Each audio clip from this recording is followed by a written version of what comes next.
Vamos a hablar con Mario Sabán. Él es doctor en filosofía, doctor en antropología y doctor en psicología.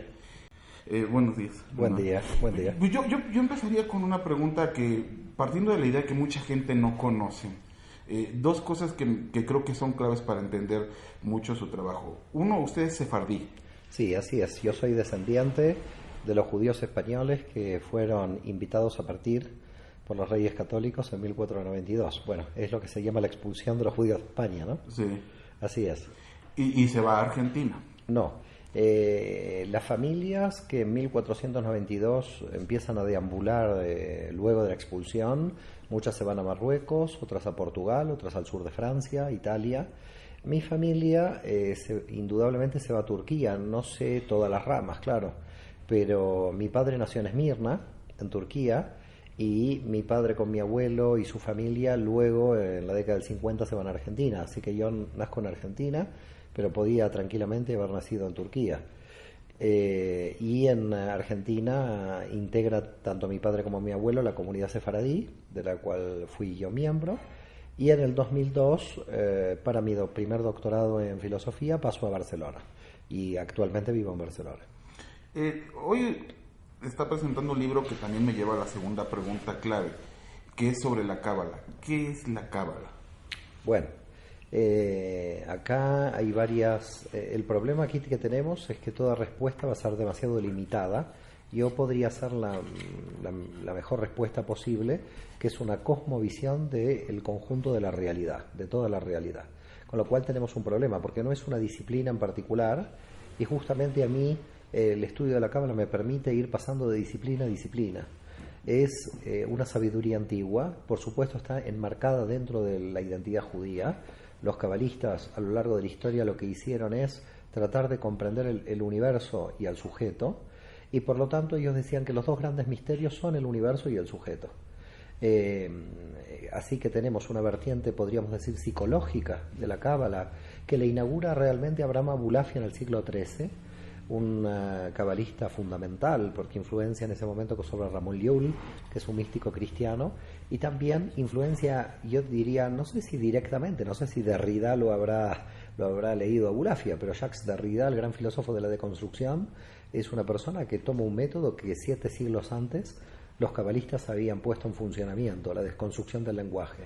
Por lo tanto, podemos decir que en términos científicos, Abraham Abulafia inaugura lo que se llama la cábala extática o profética, que es la primera forma de psicología que tenemos en el campo de la cábala, y la psicología y la cábala clásica o la cábala teosófica, que tiene que ver con la comprensión del universo.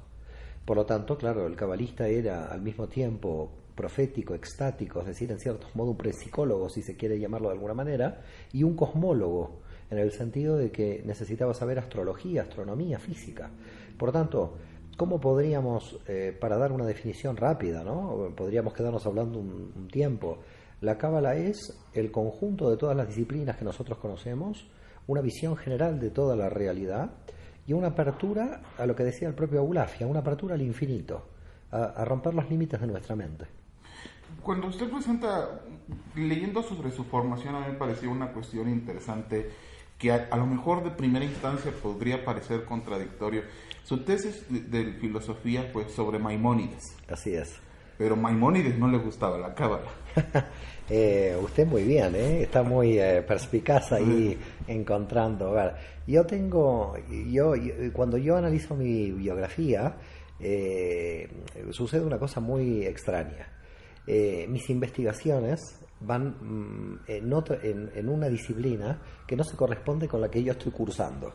Es decir, cuando yo hice mi licenciatura, la licenciatura mía fue en Derecho, y mis investigaciones siempre fueron en Historia, en esa primera época, con lo cual yo realizaba investigaciones en Historia y cursaba mi licenciatura en Derecho. Esa primera decisión, de alguna forma, de mi biografía, se la debo a mi madre, que en paz descanse, porque ella decía que si yo seguía la licenciatura en Historia moriría de hambre, y la verdad que quizás no le falta razón, y entonces seguí la licenciatura en Derecho. No es que me disgustó, porque a mí me gusta estudiar, investigar, pero estaba a contramano. Yo estaba investigando historia. Cuando estoy realizando mi doctorado en filosofía, Yo en verdad cuando fui a Barcelona no fui para mi doctorado en filosofía, fui para mi doctorado en teología, porque yo ya estaba investigando los orígenes del cristianismo. Y por lo tanto llego a Barcelona, quiero apuntarme en teología y me dicen que teología no se puede uno apuntar porque tendría que hacer el bachillerato, la licenciatura. En España no se puede entrar en el doctorado de teología si uno no hizo la licenciatura en teología. No puede venir de otra licenciatura. Por lo tanto, me apunté en filosofía a pesar de que mis investigaciones iban por el campo de la teología. Así que me volvió a suceder esto en mi biografía. Cuando escojo la tesis doctoral sobre Maimónides, me queda claro que es filosofía, pero en ese momento yo todavía no tenía un desarrollo fuerte de mis investigaciones de Cábala, recién comenzaba.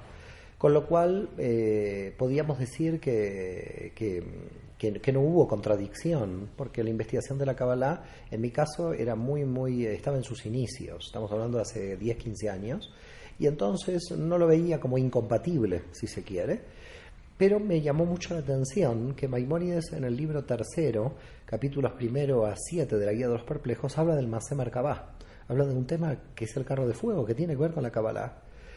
Y yo decía, pero qué misterio, un filósofo que nosotros en la historia lo hemos siempre catalogado como filósofo y no cabalista, no místico, tenga 7 capítulos de un tema de Cábala, un tema místico. Quiere decir que es un filósofo que ya, claro, nosotros siempre catalogamos a los individuos luego de muertos, pero en verdad ahí hay componentes de Cábala. Y yo siempre seguí teniendo la duda a través de los años de que había alguna cosa de Cábala en Maimónides, hasta que leo un libro de Leo Strauss, el gran filósofo judío alemán que murió en Estados Unidos, y a mí Leo Strauss me deja más perplejo que la Guía de los Perplejos, porque toda la obra de Leo Strauss es explicar cómo Maimónides realmente fue un cabalista, porque en verdad lo que hace es que la Guía de los Perplejos es la explicación de la creación, del ex nihilo, del Masé Bereshit, y nosotros tomamos esa obra como filosófica.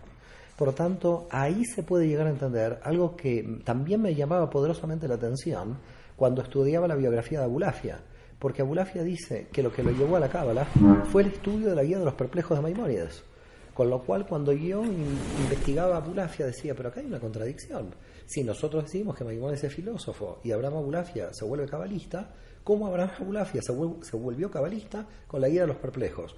Cuando leo Leo Strauss, me doy cuenta que Abraham Abulafia tiene razón. Hay Kabbalah, hay mística, y de alguna forma Maimónides dice, voy a revelar lo que la gente puede entender. Claro, es una mística mezclada con Aristóteles, pero no creo que no haya componentes de mística en Maimónides, y Leo Strauss, a mi modo de ver, lo ratifica. Y cuando yo estudio profundamente la Kabbalah, entiendo todavía mejor a Abulafia, porque en verdad hay una dimensión dentro del árbol de la vida que se llama Binah, o el conocimiento racional, y lo que hizo Abulafia fue muy simple. Entró por Binah en el árbol de la vida, por el conocimiento racional, y el conocimiento racional en su representación ideológica para Abulafia era Maimónides. Por tanto, la Guía de los Perplejos tiene 7 capítulos del Masé Merkabah. La Guía de los Perplejos para Leo Strauss tiene un componente místico porque está analizando el Masé Bereshit, el misterio de la creación. Y para mí, tercer punto, y la prueba fundamental, es que Abulafia puede interpretar la Guía de los Perplejos en términos de la Kabbalah. Con lo cual ahora tenemos un gran problema, a mi modo de ver, con Maimónides, porque a pesar de que yo no lo puse en la lista de cabalistas, probablemente pudo haber sido cabalista, porque lo que tiene el cabalista es que estaban todos ocultos, que la Cábala se estudiaba oculta. Entonces mi pregunta con Maimónides es, ¿pudo realmente Maimónides llegar a estudiar profundamente o partes de la Kabbalah y realmente ser genuino y no haber revelado? Es decir, nosotros lo consideramos filósofo porque no reveló la Cábala y por lo tanto fue un cabalista secreto y por lo tanto un digno cabalista, porque los demás cabalistas fueron cabalistas que se revelaron. Estas son preguntas que quedan en el aire, pero que creo que la investigación de Strauss nos abre muchísima cantidad de interrogantes sobre aspectos de Maimónides a los que yo ya dudaría solamente de catalogarlo como filósofo. En el libro que hoy presenta, yo lo leí en 2 dimensiones, bueno, tal vez una tercera dimensión, la propia de la Kabbalah, una dimensión filosófica y una dimensión psicológica. En la psicológica es evidente que usted es junguiano, ¿no? Pero ahorita saltamos a esta cuestión. A mí me llamó mucho la atención y hay 2 personajes recientes del estudio de la Kabbalah que usted los menciona, que sin duda alguna son importantes y que a lo mejor tienen que ver con su segunda tesis cuando habla de San Pablo, que es Gershom Scholem y Jacobo Taubes. ¿Qué tan importantes son estos personajes en la apropiación de la Kabbalah hoy en día? Bueno, Gershom Scholem es clarísimo porque Gershom Scholem es el gran historiador de la Kabbalah, el que inaugura en la época moderna las ciencias. Gershom Scholem tiene una biografía muy interesante. Tenía un hermano nacionalista alemán, era de una familia judía, pero había un hermano nacionalista alemán que quería morir por Alemania. De hecho, no sé qué pasó con el hermano, si finalmente murió antes de la Guerra Mundial y no sé si llegó a morir en la Shoah. Y después tenía otro hermano que era bastante liberal y él se volvió sionista porque entendía el problema y el proceso en Europa que se estaba avecinando con el nazismo, ¿no? Pero él entiende el judaísmo, Gershom Scholem, desde un punto de vista místico, y él quería llegar como al núcleo del judaísmo. Y en ese sentido yo sigo profundamente esa misma huella en el sentido de la búsqueda de cuál es el núcleo duro o el núcleo fundamental. Y cuando uno llega al núcleo duro, no solamente en el judaísmo, sino en otras espiritualidades religiosas, se encuentra que el núcleo duro es la mística. Es decir, si uno quiere llegar profundamente a sentir la experiencia religiosa, realmente tiene que entrar en la mística, no se puede quedar en lo exotérico, en la formalidad, en la liturgia, que con todo respeto muchísima gente se queda en la liturgia y aquí no hay una acusación a aquella gente que se queda en la liturgia, porque la Cábala dice cada uno se tiene que sentir feliz en su nivel, pero la pretensión del buscador espiritual debe ser llegar a las últimas consecuencias posibles de su propia capacidad mental. Y por lo tanto lo que tiene que hacer es llegar hasta el núcleo de lo que considera duro. Y Gershom Scholem, yo entiendo que hizo la mayor y en ese momento más grande investigación sobre la historiografía de la Kabbalah, abrió unas compuertas increíbles de un pensamiento que nosotros creíamos que por la ilustración era mágico y ahora con la física cuántica nos damos cuenta que tenía otro tipo de racionalidad. Es como muy curioso, ¿no? Todo el materialismo del fines del siglo XIX y del XX, del darwinismo, Freud, acusaban prácticamente de que todo lo simbólico era mitológico y que toda la fuerza simbólica de la realidad era una ilusión mental. Y ahora nos damos cuenta que nosotros no estamos entendiendo la realidad y que la física cuántica nos está diciendo básicamente que la realidad no la podemos aprender y que cuando intervenimos la distorsionamos. Por lo tanto, yo creo que lo simbólico al final tuvo más potencia en el fondo, tenía más potencia o más verdad, y lo que se considera mitológico o pensamiento mágico, si se quiere. Taubes es otra realidad, si se quiere, también por supuesto, de esta tradición alemana. Taubes tiene conmigo, por supuesto, una gran conexión, o yo realmente tengo con Taubes, no Taubes conmigo, ¿no? Sí, porque yo le admiro esa capacidad de entender el judaísmo en San Pablo. San Pablo es una figura controvertida porque para prácticamente todo el cristianismo, toda la teología cristiana es el gran fundador del cristianismo y para la teología judía es el gran traidor del judaísmo.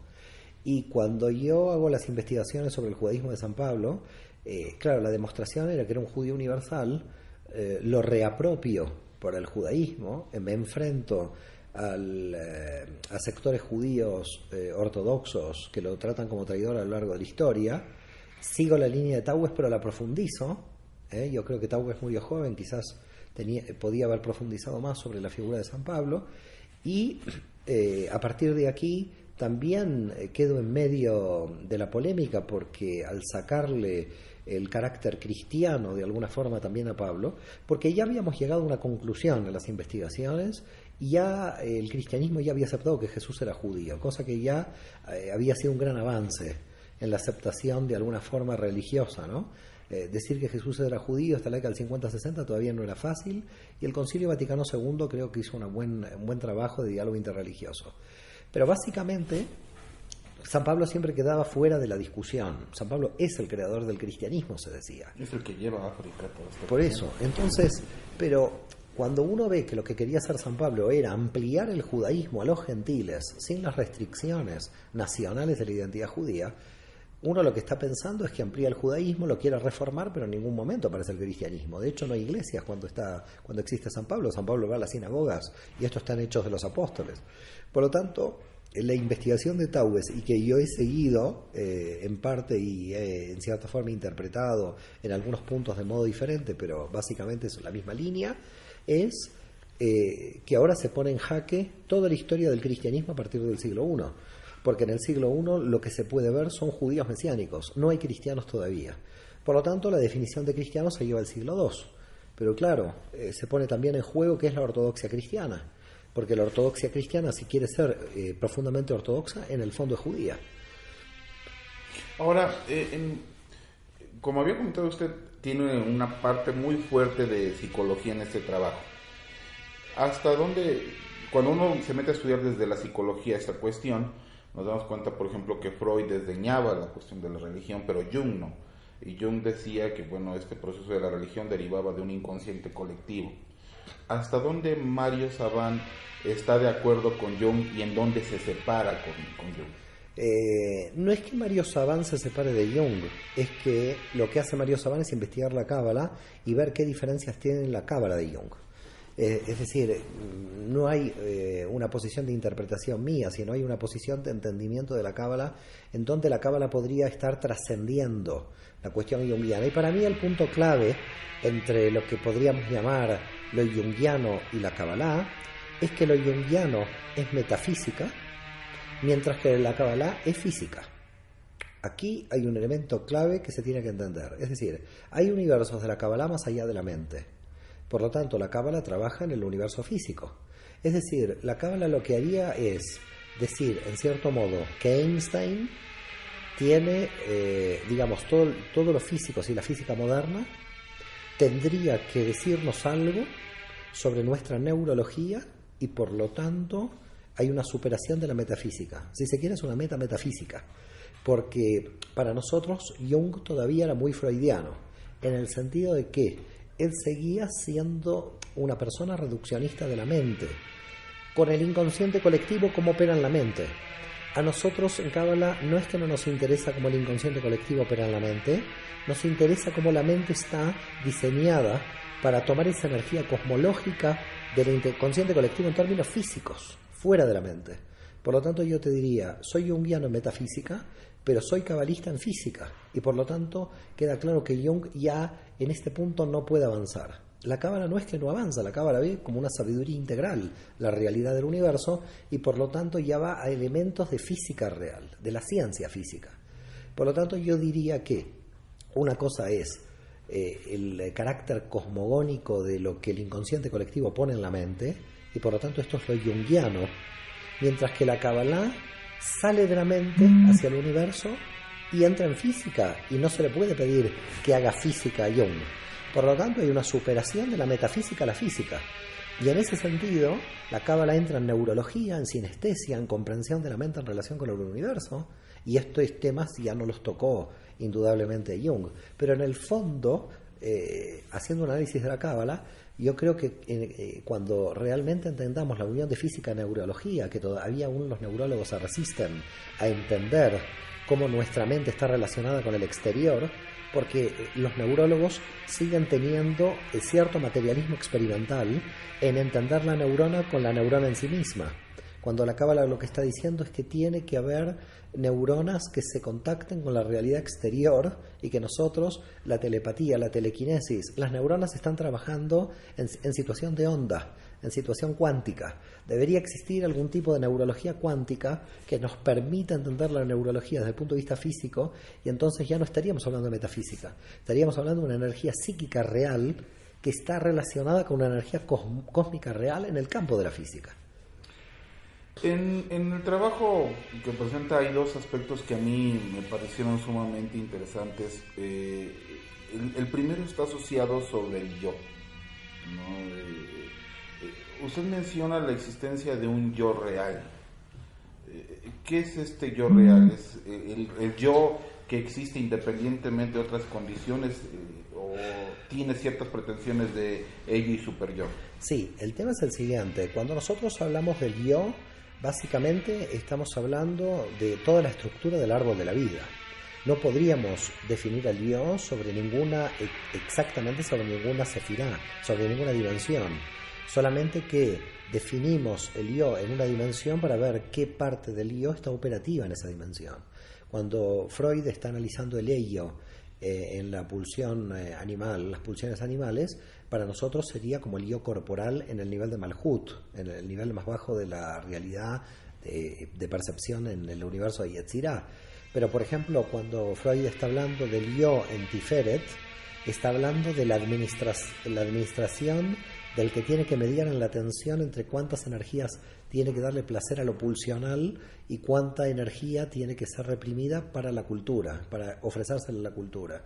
Y entonces, para Freud, la tensión humana nunca desaparece, básicamente porque el individuo siempre puede darle más placer al ello, a su pulsión animal, contra la cultura, o puede darle más a la cultura y ser más represivo de su placer animal. Y por lo tanto, el individuo para Freud estaría siempre problematizado, sería siempre un yo escindido permanentemente, no se podría integrar de ninguna manera, siempre tendría que estar calculando cuánto placer le da al ello y cuánto, de alguna manera, cuánto transfiere de su poder al medio de la cultura y que por lo tanto le causa represión y es la creación del superior. Y entonces nosotros desde la Kabbalah no entendemos el yo como mediador de esto. Por supuesto, hay una mediación hacia el mundo inferior entre lo instintivo y lo cultural, pero esa no puede ser una definición del yo real, porque hay dimensiones mucho más altas.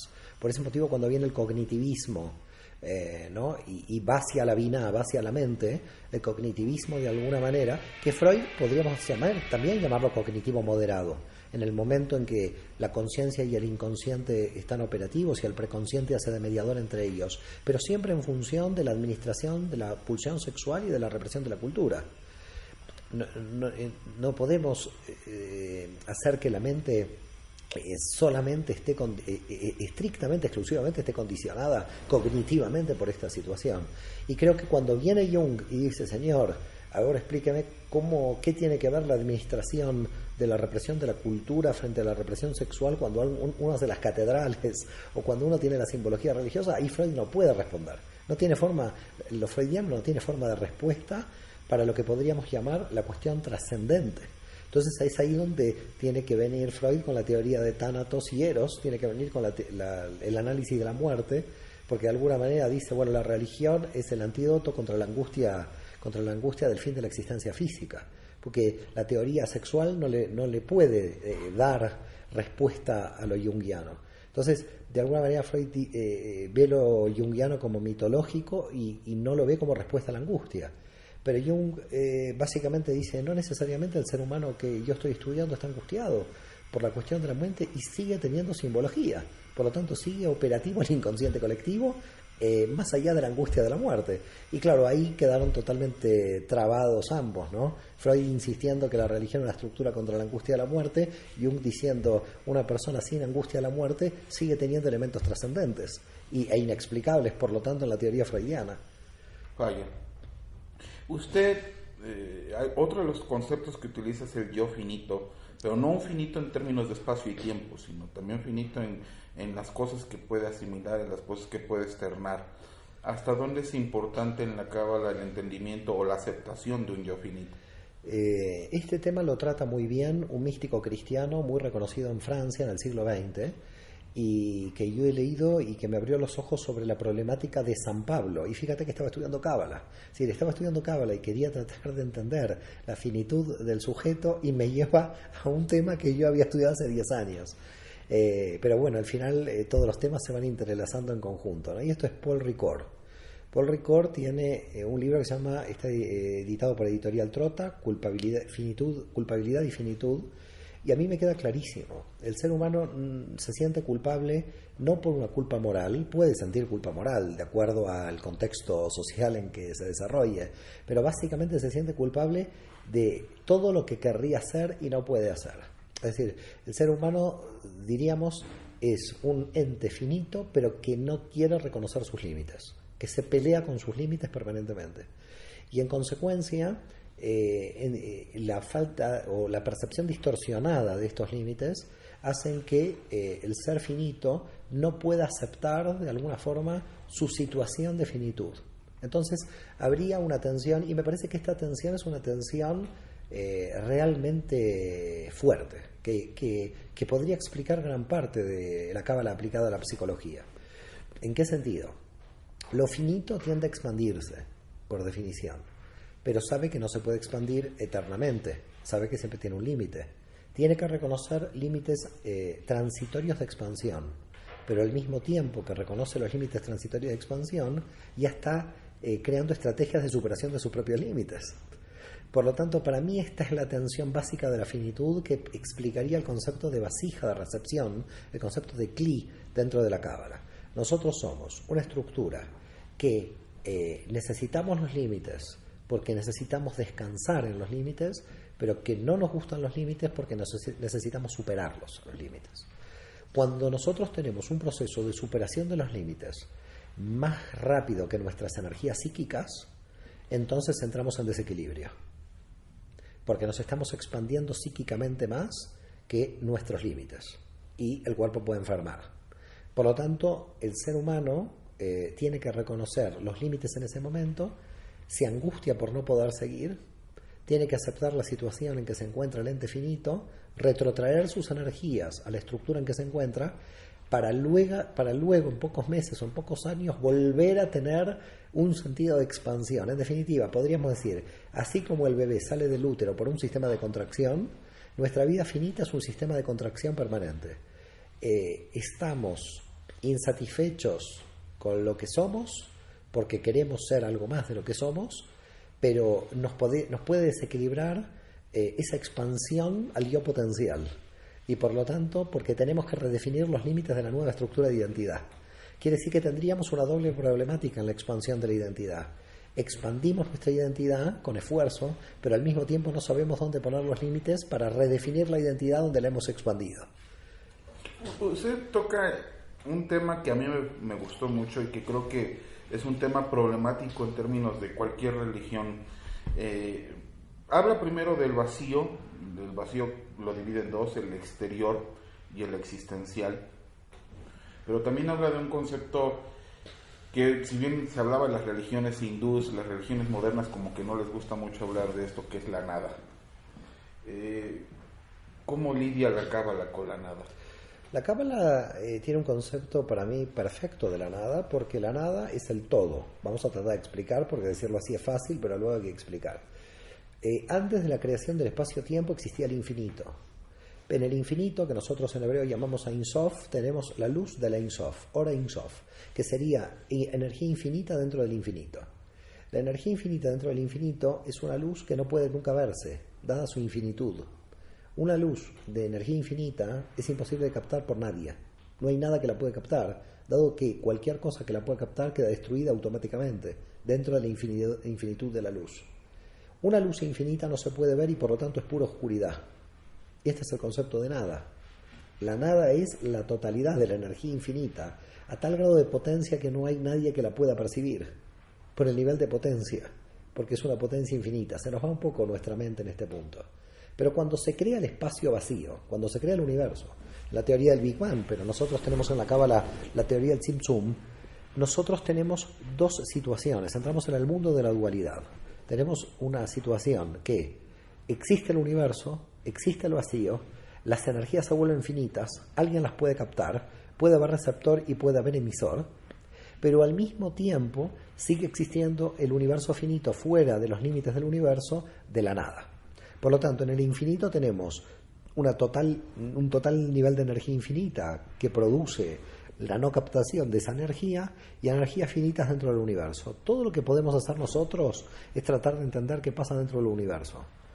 Para tratar de entender qué pasa en el infinito, tendríamos que entender el contenido de la estructura, el contenido sustancial de la energía en la finitud para ver de dónde viene el infinito. Por lo tanto, podríamos tener un espejo en el mundo finito del infinito y ahí terminamos como Hermes. Y Hermes tenía totalmente razón, lo que hay abajo hay arriba. A lo mejor la pregunta que le voy a hacer es injusta, pero creo que es una pregunta importante. Usted, como ha estudiado la cábala desde el punto de vista filosófico, la ha estudiado desde el punto de vista antropológico y desde el punto de vista psicológico ahora con esta obra. ¿Cuál es la versión que más le complementa? Yo creo que el problema, claro, vuelve otra vez lo junguiano neoplatónico en mí. Yo creo más en el orden simultáneo que en el orden sucesivo. Y tu pregunta está en el espacio-tiempo, en el orden sucesivo, cuando en realidad nuestra experiencia está en el orden simultáneo. Entonces, contestar esta es que me metes en el orden del espacio-tiempo y me quieres hacer volver a Aristóteles, cosa que me voy a negar. Por lo tanto, tengo que reformular la pregunta. Yo creo que en cada una de las épocas de la vida de la persona se contienen a su vez los potenciales de la próxima. Por lo tanto, yo te diría que es como una cáscara del huevo, no se van rompiendo cáscaras. Y creo que todas pertenecen al mismo sistema, solamente que uno va cogiendo un nivel de profundidad en la experiencia y va entrando en otra disciplina. Pero yo creo que cada disciplina responde al mismo proceso. Es el mismo proceso el que une todas las disciplinas. En esta línea de lo sucesivo, ¿qué seguiría? Bueno, es complejo porque en este momento mis investigaciones van hacia la teología, es decir, en cierta forma me reconcilio con lo que no pude hacer hace 10 años. Y ahora sí me reconcilio de un modo todavía más profundo porque lo voy a hacer desde la mística. Mi idea es avanzar sobre los nombres de Dios, sobre todo el tema de los nombres de Dios, los mantras meditativos. Yo creo que tenemos que hacer un trabajo de explicación de lo que es la meditación en todos los niveles. Y por ahí, digamos, puede que continúe. De todas maneras, yo creo que toda la Kabbalah presenta un campo muy amplio de análisis y estudio. Una sola persona es imposible que en la vida pueda llegar a ver todas las capas que hay. Creo que, y yo me siento aún impotente, no sé si lo podré hacer, si ya Dios me dará vida para poder llegar a esos niveles. Yo creo que hay dos cuestiones centrales en donde hay que avanzar para entender mejor la realidad. Insisto que es, y lo que se va a desarrollar en el futuro, y yo creo que en tiempo presente ya queda claro, tenemos que insistir en que exista más investigación en física y tenemos que insistir en que exista más investigación en neurología. Yo creo que las neurociencias son fundamentales.